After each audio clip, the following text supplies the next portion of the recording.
ఉమ్మడి నల్గొండ జిల్లా వ్యాప్తంగా కార్తీక పౌర్ణమి శోభ సంతరించుకుంది. కార్తీక పౌర్ణమి పర్వదినాన్ని పురస్కరించుకుని ఉమ్మడి నల్గొండ జిల్లాలోని శైవ వైష్ణవ క్షేత్రాలు భక్తులతోటి కిక్కిరిసిపోయాయి.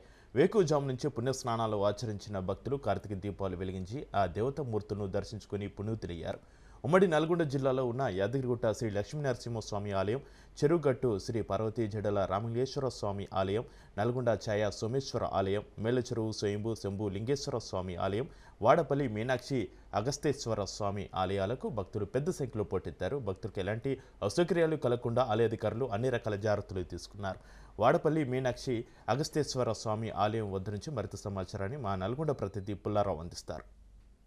కార్తీక పౌర్ణమి సందర్భంగా ఉమ్మడి నల్గొండ జిల్లాలో ఉన్నటువంటి అన్ని శివాలయాలు అదేవిధంగా వైష్ణవ ఆలయాల్లో భక్తులు కిక్కిరిసిపోయారని చెప్పవచ్చు. వేకువజాము నుండే భక్తులు పుణ్యస్నానాలు ఆచరించేసేసి ఆ యొక్క దేవదేవుని దర్శించుకొని వెళ్తున్న పరిస్థితి అయితే నెలకొందని చెప్పవచ్చు. ముఖ్యంగా నదీ పరివాహక ప్రాంతంలో, ముఖ్యంగా కృష్ణానది ఒడ్డునటువంటి వాడపల్లి పుణ్యక్షేత్రానికి మాత్రము వేకువజాము నుండే పెద్ద సంఖ్యలో భక్తులు చేరుకున్నారు. ఉదయం 4 గంటల నుండే భక్తుల రద్దీ ఎక్కువ కావడం జరిగింది. భక్తులు అనేవారు ఆ యొక్క కృష్ణానదిలో స్నానం ఆచరించేసేసి మీనాక్షి అగస్తేశ్వర స్వామిని దర్శించుకొని వెళ్తున్న పరిస్థితి అయితే ఉన్నాయని చెప్పవచ్చు. ప్రజెంట్గా మనము వాడపల్లి మీనాక్షి అగస్తేశ్వర స్వామి ఆలయంలోకి రావడం జరిగింది. ప్రజెంట్గా చూస్తే మాత్రము మొత్తంగా కూడా భక్తులతో కోలాహలంగా మారిందని చెప్పవచ్చు. వేకువజాము నుండే భక్తులు అనేవారు పెద్ద సంఖ్యలో ఇక్కడికి చేరుకొని కృష్ణానదిలో పుణ్యస్నానాలు ఆచరించుకొని ఆ శివయ్యను దర్శించుకొని వెళ్తున్న పరిస్థితులు కనుక చూడొచ్చు. చాలామంది భక్తులు కూడా వచ్చేసి ఇక్కడ కార్తీక పౌర్ణమి సందర్భంగా కార్తీక దీపాలు కూడా వెలిగించారు. మొత్తంగా చూసినట్లయితే ఒక్కొక్కరు కూడా ప్రతి మహిళ కూడా 365 ఒత్తులను వెలిగించేసేసి ఆ యొక్క తమ యొక్క మొక్కులను తీర్చుకుంటున్నారు.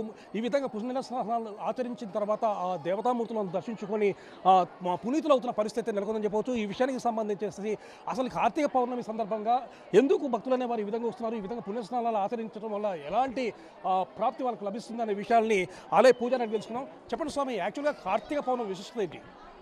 ఓం శ్రీమాత్రే నమః. ఇది శ్రీ మీనాక్షి సమేత అగస్తేశ్వర స్వామివారి దేవస్థానము, వాడపల్లి కృష్ణా ముచ్చుకుందానల సంగమ పవిత్ర ప్రదేశము. ఇక్కడ స్వామివారు వచ్చేసి శ్రీ మీనాక్షి సమేత అగస్తేశ్వర స్వామివారు. ఈరోజు కార్తీక పౌర్ణమి సందర్భంగా ఇది కృష్ణా ముచ్చుకుందానల సంగమ పవిత్ర ప్రదేశం. అదేవిధంగా అగస్తేశ్వర స్వామి, లక్ష్మీనరసింహస్వామి, శివకేశవులకు అభేదం లేదని తెలిపేటటువంటి మాసం ఇది కార్తీక మాసం. ఆ మాసంలోనే శివకేశవ క్షేత్రమైనటువంటి వాడపల్లి క్షేత్రాన్ని భక్తులు ఇక్కడ 2 నదుల సంగమంలో పుణ్యస్నానాలు ఆచరించి నదిలో దీపాలు విడిచిపెట్టి అదేవిధంగా ఇక్కడ శివుడిని, నరసింహస్వామిని దర్శనం చేసుకొని ఇక్కడ స్వామి దగ్గర 365 ఒత్తులు వెలిగించి వారి యొక్క పుణ్య కోరికలన్నీ కూడా స్వామివారికి విన్నవించుకొని ఆ స్వామిని భక్తి శ్రద్ధలతో కొలుచుకోవడం ద్వారా ఈ కార్తీక పౌర్ణమి రోజు ఆ దీపారాధన చేయడం ద్వారా 365 రోజులు దీపారాధన చేస్తే ఎంత పుణ్యం అయితే వస్తుందో ఆ పుణ్యాన్ని భగవంతుడు భక్తులకు ప్రసాదిస్తాడనమాట. ఈ కార్తీక పౌర్ణమి ఒక్కరోజు దర్శనం చేసుకుంటే ఆ స్వామివారిని ఈ సంవత్సరాంతం కూడా ఆ స్వామివారిని దర్శనం చేసుకొని ఆయన దగ్గర దీపారాధన చేసినటువంటి పుణ్య ఫలితాన్ని ఈ స్వామివారు ప్రసాదిస్తాడు ఇక్కడ ఈ క్షేత్రాన.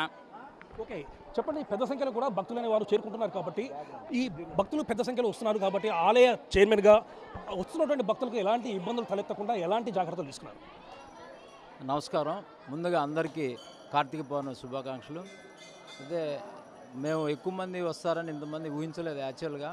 అయితే పోలీస్ డిపార్ట్మెంట్ వారు ముందుగానే ఊహించి ఇక్కడికి వచ్చేటటువంటి వాహనాలని నరసింహస్వామి గుడి పక్కన అంతమంది గౌరవ మిర్యాలగూడ శాసనసభ్యులు ఎమ్మెల్యే గారు బిఎల్ఆర్ గారు ఇక్కడ పార్కింగ్ ఏర్పాటు చేయడం జరిగింది.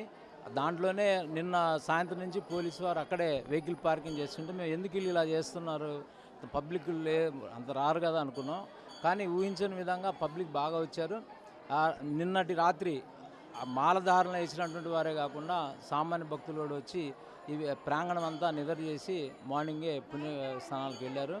వాళ్ళని మేము ఎందుకంటే ఇప్పుడు వర్షాలు ఉన్నాయి కాబట్టి ఎండ లేదు కాబట్టి షామేనాలు అంత ఎక్కువ ఏర్పాటు చేయలేదు. ఎందుకంటే వర్షం వస్తే మళ్ళీ మీద పడితే ఇబ్బంది అవుతుందనే ఉద్దేశంతో ఒక కొద్దిగా ఏర్పాటు చేశాము. అలాగే పులిచింతల బ్యాక్ వాటర్ తోటి మనకు కృష్ణానది దగ్గర బట్టలు మార్చుకునే దానికి మనం ఇలాంటి ఎక్కువ పబ్లిక్ వచ్చినప్పుడు తాత్కాలికమైనటువంటి బట్టలు మార్చుకునే గదులు ఏర్పాటు చేస్తాం. యాక్చువల్గా ముందస్తుగానే ఈ విధంగా భక్తులు వస్తారని చెప్పి మీరు ముందుగానే ఊహించినట్టుంది. అందుకోసమే ఏర్పాట్ల పరంగా చూస్తే మాత్రం చాలా కట్టుదిట్టమైన ఏర్పాటు చేశారు. సో ఏ విధమైన ఏర్పాట్లు చేశారు, అదేవిధంగా భక్తులకు ఏమైనా ఇబ్బందులు తలెత్తే అవకాశం ఉంది అని చెప్పి వస్తున్నారు?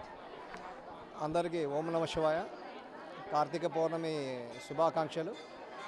ఈరోజు మనకి పెద్ద ఎత్తున వస్తారని చెప్పని మనకి ముందస్తుగా మా ఎస్పీ సారు అందరినీ ఉన్న టీం అందరినీ అలర్ట్ చేశారు.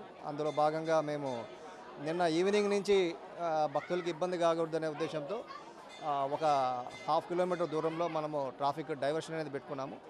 దాంట్లో భాగంగా అంతా సిస్టమేటిక్గా వెహికల్స్ అన్ని ఒకటి వెనకాల ఒకటి పెట్టుకున్న దానివల్ల మనకి నెంబర్ ఆఫ్ వెహికల్స్ అక్కడే ఆగిపోయినాయి.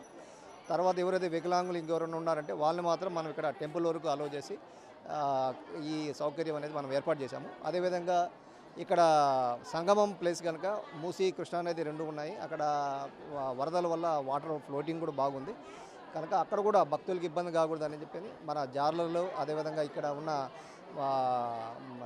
గజయితగాలు ఏదైతే ఉన్నారో టెంపుల్ వాళ్ళ యొక్క కృషితో మనం ఏర్పాటు చేసి అక్కడ కూడా ఎటువంటి డ్రౌనింగ్ కాకుండా ప్రజలకి అప్పటికప్పుడు మనం అప్రమత్తం చేస్తూ వాళ్ళని చూసుకుంటున్నాము. ఈ ఏదైతే మనకి టెంపుల్ కానీ నరసింహస్వామి టెంపుల్ కానీ ఈ వేలో కానీ ఎక్కడ ప్రజలకి ఇబ్బంది కాకూడదనే ఉద్దేశంతో మనకి సఫిషియెంట్ బందోబస్తు అనేది ఏర్పాటు చేశాము. పెద్ద సంఖ్యలో భక్తులు వస్తున్నారని చెప్పి ముందుగానే ఊహించినటువంటి ఆలయానికి సంబంధించిన చైర్మన్ అదేవిధంగా ఆలయ సిబ్బంది కూడా అనేక రకమైన జాగ్రత్తలు తీసుకోవడంతో మాత్రము భక్తులు ఈ యొక్క కార్తీక పౌర్ణమిని చాలా అద్భుతంగా ఆనందోత్సవాలతో జరుపుకున్న పరిస్థితి అయితే వాడపల్లి పుణ్యక్షేత్రంలో కనబడుతూ ఉండడం జరిగింది. వాడపల్లి నుండి కెమెరామెన్ వట్టయ్యతో పుల్లారావు, రాజ్ న్యూస్.